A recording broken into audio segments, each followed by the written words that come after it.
नहीं, आपको ये नहीं लगता कि अफजल दाऊदानी है या शोएब खतीब है, ये एक साजिश के तहत बाकायदा बीजेपी के इशारे पे काम कर रहे हैं और उनके इशारे पे ही टिकट इन्होंने लेकर आई है या इन्हें दिया गया है?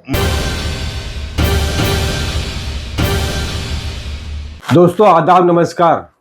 जैसे कि आप जानते हैं कि 2024 का लोकसभा इलेक्शन का तीसरा चरण आज हो चुका है। अभी और भी दूसरे चरण बाकी है। इस बीच में हमारे साथ में आज मौजूद है इंडियन यूनियन मुस्लिम लीग के जनरल सेक्रेटरी महाराष्ट्र के जनाब CH अब्दुल रहमान साहब। मुस्लिम लीग की जब बात आती है तो सवाल यह आता है कि जिस तरह से भाजपा ने कांग्रेस को जिस तरह से निशाना बनाया है कि कांग्रेस का मैनिफेस्टो और मुस्लिम लीग का मैनिफेस्टो एक ही है, तो आज हमने इसीलिए यहाँ पर हम आए हैं जनाब CH अब्दुल रहमान साहब के पास में कि क्या मुस्लिम लीग का और कांग्रेस का एजेंडा एक ही है, क्या उनका जो मैनिफेस्टो वो एक ही है, क्या सोच एक ही है। इस पर हम खुद उनसे बात करना चाहेंगे। अब्दुल रहमान साहब, आपका आमना सामने मीडिया में स्वागत है, इस्तकबाल है। अस्सलाम वालेकुम, बहुत बहुत शुक्रिया आपका। जी, जैसे कि अब्दुल रहमान साहब, मैंने ये कहा कि भाजपा ने जिस तरह से वावेला मचाया पूरे देश में कि कांग्रेस का जो एजेंडा है या उनका मैनिफेस्टो है वो मुस्लिम लीग का मैनिफेस्टो है, तो इसको आप किस नजर से देखते हैं? ये आप अभी पहला चरण, दूसरे चरण, आज तीसरा चरण भी इलेक्शन हो चुका है जी। और आप देख रहे हैं कि हर इलेक्शन के फेज के बाद में बीजेपी के लीडर्स, खास करके प्रधानमंत्री, उनका बोलचाल में कितना फर्क आ रहा है जी। तो ये इलेक्शन शुरू होने से पहले से जो है जी, कोई भी पार्टी, चाहे नेशनल पार्टी हो या तो रियासती पार्टी हो, इलेक्शन में जब लोगों के सामने जाता है तो अपने उपलब्धियां गिनाते हैं, अपने अचीवमेंट्स गिनाते हैं। और देश के सभी नागरिक को पता है कि बीजेपी एनडीए सरकार के पास कोई भी अचीवमेंट गिनाने के लिए नहीं है। हालांकि जो है एक फ्रेम वो लोग ने बनाया है लोगों को दिखाने के लिए मोदी मीडिया में, उसके अलावा जमीनी तौर पर कुछ भी दिखाने के लिए नहीं है। इसलिए एक बौखलाहट की बात है। अगर देखा जाए तो हर पॉलिटिकल पार्टी जो है उनके हिसाब से अभी जो देश में जो तकलीफ है, 10 साल में जो हालात बिगड़ा है हर मौजू पर, चाहे वो बेरोजगारी हो, यूथ के मसले में हो, एजुकेशन के मसले में, हेल्थ में हो, बहुत सारे हर मौजू पर जो है हालात बिगड़ गया है और इनको बोलने के लिए कुछ नहीं। इसीलिए शुरुआत में ही जो है एक हमला कर दिया, जैसा कि 10 साल से होते आया है कि कुछ भी है तो मुसलमान का नाम पूछे तो मस्जिद, मंदिर, या तो फिर हिजाब, या तो फिर खाना पीना, हर चीज के ऊपर बोल करके लोगों में जो एक किस्म का कंफ्यूजन पैदा करके लोगों को आपस में लड़ा करके लोग हमेशा सत्ता पर बने रहना पड़ता। इसलिए एक पहला साल वो लोग ने फायर किया। ये जो मैनिफेस्टो है, मुस्लिम लीग का मैनिफेस्टो है।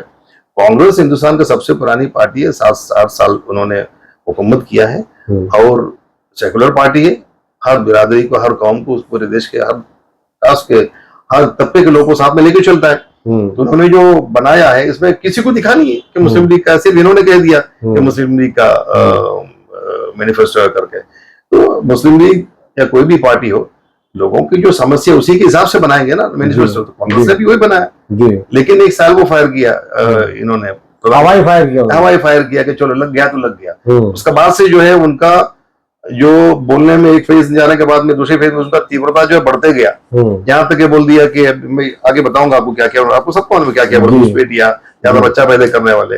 अगर मैं गिनाऊं कि ज्यादा बच्चे या फिर इनके जो पुराने जो लीडर्स है, वाजपेयी या खुद भी है, इनके फैमिली में कितने कितने बच्चे हैं, बहुत सारे चैनल के लोगों ने कह दिया ये बात। मोदी जी की खुद जो है 6 भाई बहन ये बताते हैं खुद यार, वो आज क्या पोजीशंस में क्या क्या प्रॉपर्टीज उनके पास है, पूरा लिस्ट जो है दुनिया के सामने। तो ये अभी जो है ये सब बातें करके कोई फायदा नहीं है। हिंदुस्तान के नागरिक को जो है हकीकत, इवन जो बीजेपी का पारंपरिक जो वोटर्स है वो भी बाहर निकल करके इनके लिए वोट करने के लिए तैयार नहीं, क्योंकि इनका जो सबका साथ सबका विकास का जो नारा था, जो भरोसा इन्होंने जो स्लोगन दिया था, पूरा खोखला हो चुका है।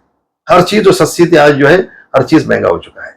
तो पब्लिक के पास जाने के लिए कुछ नहीं। इसीलिए एवरी टाइम जब ये बात नए नए बातें निकलते हैं और ये लोग, कोई इनके लीडर संविधान बदलने के बारे में बात करते हैं, कुछ लोग मंगलसूत्र देने के बारे में बात करते हैं।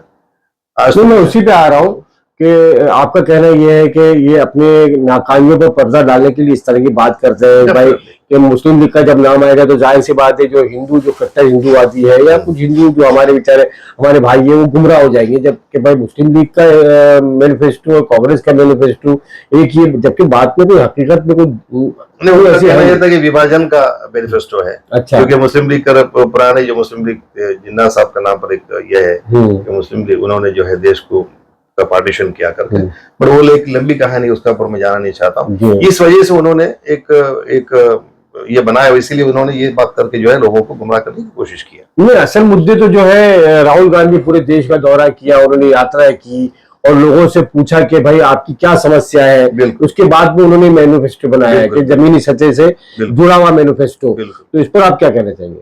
ये बिल्कुल सही है, इन्होंने जो है एकदम ग्रास रूट लेवल जो बोलते हैं उस ग्रास रूट लेवल पर जाकर के हर लोगों से पर्सनली बात करके उनका समस्याओं को समझा है। उस हिसाब से जो है ये मैनिफेस्टो बना हुआ है और ये हिंदुस्तान के हर नागरिक के लिए, हर कास्ट के लिए ये मैनिफेस्टो बहुत ही बेहतरीन है आज के हिसाब से जो जरूरत है लोगों का। और मैं समझता हूँ हर सेकुलर पार्टी उसी तरह के मैनिफेस्टो बनाएगी जो आम आदमी के करीब हो। डेफिनेटली, उसमें कोई शक नहीं है। लोगों की जो समस्या उसी के ऊपर बनाया जाएगा, ना कि हम मंदिर बनाएंगे, ना मस्जिद बनाएंगे, ना वो करेंगे, ये थोड़ी इश्यू है यहाँ पर। यहाँ पर इश्यू जो है आज लोगों के जो असल जो मुद्दा है वो मुद्दे के ऊपर तो बात ही नहीं कर रहे हैं।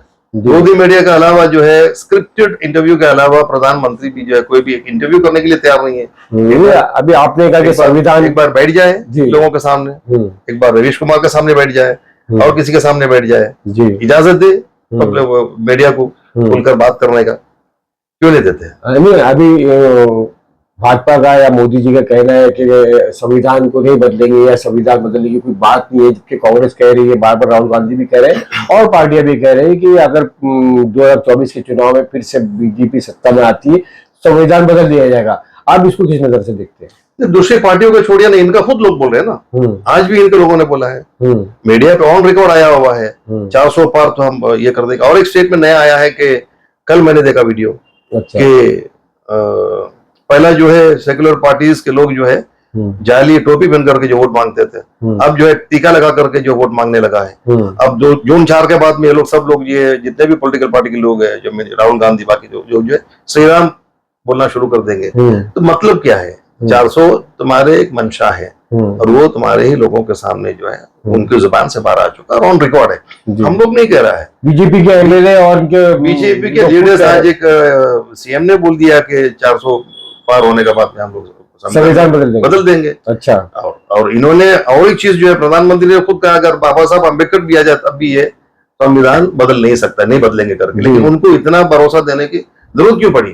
क्योंकि उनको लोगों ने इनका आपस में जो बात जो तय हुआ है, जो एजेंडा हिडन एजेंडा है इनका, वो इनके लोगों के जरिए बाहर आ गया। अच्छा। तो बौखलाहट में और भी ज्यादा नुकसान नहीं हो जाए बोलकर के प्रधानमंत्री को ये बोलना पड़ा कि बाबा साहब अम्बेडकर भी आ जाएंगे, जिन्होंने संविधान बनाया वो भी आएगा तो ये बदल नहीं सकता है बोलकर। अच्छा अब्दुल रहमान साहब, जैसे कि इंडिया अलायंस है तो मुस्लिम लीग भी इंडिया अलायंस का एक हिस्सा है जी। आप महाराष्ट्र के जनरल सेक्रेटरी हैं और बॉम्बे में है, इस वक्त साउथ मुंबई में आपके सामने क्या चैलेंजेस है और क्या, जैसे यहाँ पर शिवसेना के उम्मीदवार और इंडिया अलायंस के उम्मीदवार हैं, सावंत साहब जो है यहाँ पर, अरविंद सावंत साहब है, और शिंदे और जो टूटी हुई शिंदे जो है और फडणवीस भाजपा के जो उम्मीदवार है वो यामिनी यादव है जी।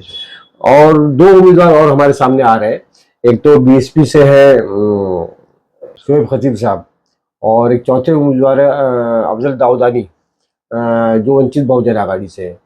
तो आप सवाल ये कि अब लड़ाई जो है ये बिल्कुल फिरका परस्तों के बीच में है और देश के संविधान को बचाने की बात है और सारी पार्टियां मिलकर जो है इन फिरका परस्तों को शिकस्त देने के दर पे है। तो यहाँ पर मायावती ने बीएसपी से और वंचित बहुजन आघाड़ी के अम्बेडकर जी ने यहाँ पर इनको टिकट क्यों दी? आप इसको किस नज़र से देखते हैं? तो मुसलमान क्या गुमराह नहीं होंगे या आम वोटर्स जो है, आम आदमी जो है, वंचित बहुजन आघाड़ी की बहुत सारे वोट है, तो क्या वो गुमराह नहीं होंगे जिससे कि फिरका परस्तों को फायदा पहुंचेगा? आपको क्या लगता है? देखिए, ये लड़ाई जो है देश बचाने की लड़ाई है, संविधान बचाने की लड़ाई है। और इस वक्त कंपटीशन इलेक्शन जो है विचारधारा का है। एक तरफ इंडिया अलायंस है, दूसरी तरफ बीजेपी है, बीजेपी की अलायंस जो पार्टी है वो है। और इस वक्त जो है हमारे एक senior leader CH Mohammad Fayaz sahab ने जो एक बात कहा था, मुझे अभी याद आ रहा है, केरला के अंदर टोपी का भी मसला निकला था, तो मुसलमान थोड़ा जज्बात में आ गए थे, तो उन्होंने कहा कि टोपी पहनने के लिए गर्दन के ऊपर सर आना चाहिए जी, तब जो है आप टोपी पहन सकेगा। उसी हिसाब से हमारी आज़ादी के लिए, आपको कुछ बोलने के लिए, कुछ करने के लिए देश बचा होना चाहिए। जो संविधान जो हमें हक देता है, आज जो मैं आपके सामने बैठ के बात कर रहा हूँ, वो राइट्स मुझे इस संविधान ने दिया है। जो वो संविधान बदलने की बात हो रही है और आपको सेकंड क्लास सिटीजन बनाने की बात हो रही है, और आपका हर जो आपकी फैसिलिटी, आप जो फ्रीडम है, आपका पूरा आज़ादी खत्म हो जाएंगे, तो यहाँ पर मेरा समझ में ही नहीं आता है कि दूसरा कोई पार्टी इंडिया अलायंस या उसके तरफ होने। अभी मुझे ये भी समझ में नहीं आता है कि कुछ पार्टी कहते हैं कि मुसलमानों को टिकट नहीं दिया। हाँ, एक बहुत बड़ा सवाल खड़ा हुआ जी। ये मैं उन लोगों से पूछना चाहता हूँ, आपको इलेक्शन का वक्त ही क्यों आता है मुसलमानों की याद? मुस्लिम लीग है, मुस्लिम लीग एक साफ सुथरी पार्टी है, बेदाग पार्टी है। बनात वाला साहब ने 7 बार जो है मतलब पार्लियामेंट को रिप्रेजेंट किया मुस्लिम लीग से जी, और कोशिश की है महाराष्ट्र के अंदर एक अच्छा वक्त मुस्लिम लीग। अभी हम लोग वापस कोशिश कर रहे पार्टी को बिल्डअप करने के लिए, ताकि मुसलमान दूसरों के सामने जोली लेके जाने की नौबत नहीं पड़े। हम कोशिश कर रहे हैं, हमारी चालू रहेगा। उसके बावजूद भी जो है हम क्यों दे रहे हैं, इंडिया अलायंस को सपोर्ट क्यों कर रहे हैं? कि हमारे पास पार्टी है, ग्राउंड है, सब कुछ है, क्यों? बिकॉज कोई मौका आजमाने का वक्त ये नहीं है। नहीं, आपको ये नहीं लगता कि अफजल दाऊदानी है या शोएब खतीब है, ये एक साजिश के तहत बाकायदा बीजेपी के इशारे पे काम कर रहे हैं और उनके इशारे पे ही टिकट इन्होंने लेकर आई है या इन्हें दिया गया है? मैं ये भी कहना चाहता हूँ कि कोई भी खड़ा हो जाए, कोई भी पार्टी से, पब्लिक में बेदारी है।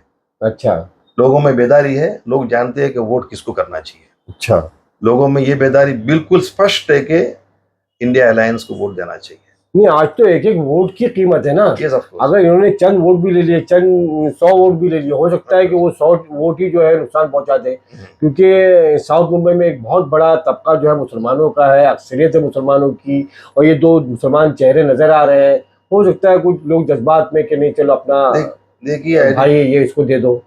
जो कैंडिडेट यहाँ पर है अरविंद साहब, शिवसेना, उद्धव बालासाहेब ठाकरे से, there are ideological differences between us जी।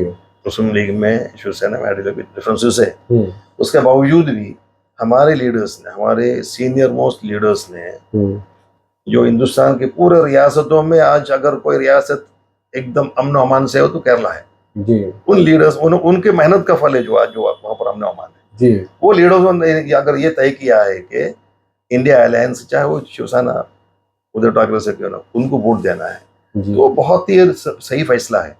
और सही वो फैसले का मुसलमान, केरला के मुसलमान जो है और बाहर के मुसलमान उसका इज्जत भी करते हैं।